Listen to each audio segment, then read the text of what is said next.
தளபதி விஜயோடைய code படத்தில் ஒரு item song இருக்குதாம்மா. இந்த சாங்கில் பெர்ஃபார்ம் பண்ணுறதுக்காக ஆக்ட்ரஸ் ஸ்ரீலீலா கிட்ட கேட்டிருக்காங்க. அதுக்கு அவங்க நான் நடிக்க மாட்டேன் அப்படின்றது போல மறுத்துட்டாங்க.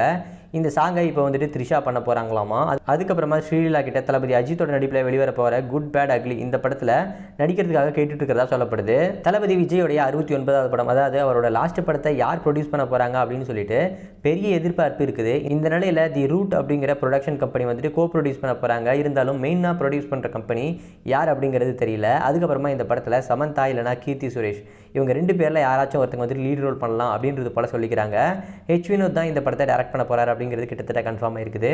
இந்த படத்துக்கு அனிருத் தான் மியூசிக் போடுவார் அப்படிங்கிறது போலாம் சொல்லிட்டு இருக்காங்க. இந்த படத்தோட அஃபிஷியல் அனௌன்ஸ்மெண்ட் வந்துட்டு ஜூன் ஃபர்ஸ்ட் வீக் அப்புறமா வரும் அப்படின்றது போலையும் சொல்லியிருக்காங்க. டேரக்டர் நெல்சன் ரீசெண்டாக ஒரு அவார்ட் ஃபங்க்ஷனில் நான் வந்து தளபதி விஜய் வச்சு அவரோட கடைசி படத்தை டைரக்ட் பண்ணுறதுக்கான வாய்ப்பு கிடைச்சிச்சு அப்படின்னா நான் வந்துட்டு ஷாருக் கான், மம்முட்டி, மகேஷ் பாபு இவங்களெல்லாம் வச்சு நான் வந்து அந்த படத்தை பண்ணுவேன் அப்படின்றது போல சொல்லியிருக்காரு. நெல்சன் அடுத்ததாக வந்துட்டு ஜெயிலர் 2 தான் டைரக்ட் பண்ண போறாரு. தல அஜித்தோடைய குட் பேட் அக்லி இந்த படத்தில் ஒரு முக்கியமான கதாபாத்திரத்தில் நடிக்கிறதுக்காக தெலுங்கு ஆக்ட்ரஸ் ஸ்ரீலீலா கிட்ட வந்துட்டு பேச்சுவார்த்தை நடந்துட்டு இருக்கிறதா சொல்லியிருக்காங்க. தல அஜித் வந்துட்டு 2006 வந்த வரலாறு படத்தில் 3 கெட்டப்பில் நடிச்சிருப்பாரு. இப்போ 18 வருஷத்துக்கு அப்புறமா இந்த குட் பேட் அக்லி படத்தில் மறுபடியும் 3 ரோல் பண்ண போறாரு அப்படின்றது போலையும் இது பற்றின அஃபிஷியலான அனௌன்ஸ்மெண்ட் வந்துட்டு மே ஃபர்ஸ்ட் வீக்கில் வரும் அப்படின்றது போலையும் சொல்லியிருக்காங்க. மே 1 தல அஜித்தோடைய பிறந்தநாளை முன்னிட்டு மங்காத்தா அண்ட் பில்லா இந்த படத்தை ரீரிலீஸ் பண்ண போறாங்க. இந்த படத்தை கிட்டத்தட்ட 150க்கும் அதிகமான ஸ்கிரீன்ல ரீரிலீஸ் பண்ண போறாங்க அப்படின்றது போலையும் சொல்லியிருக்காங்க.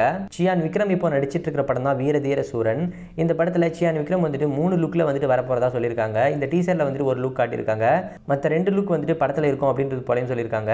அதுக்கப்புறமா இப்போ இந்த படத்தோட ஷூட்டிங் இப்போ மதுரையில் போயிட்டு இருக்குது. இந்த படம் 2025 பொங்கல் அப்படி இல்லைன்னா 2025ஓட ஃபர்ஸ்ட் ஹாஃப்ல இந்த படத்தை எதிர்பார்க்கலாம் அப்படின்றது போல சொல்லியிருக்காங்க.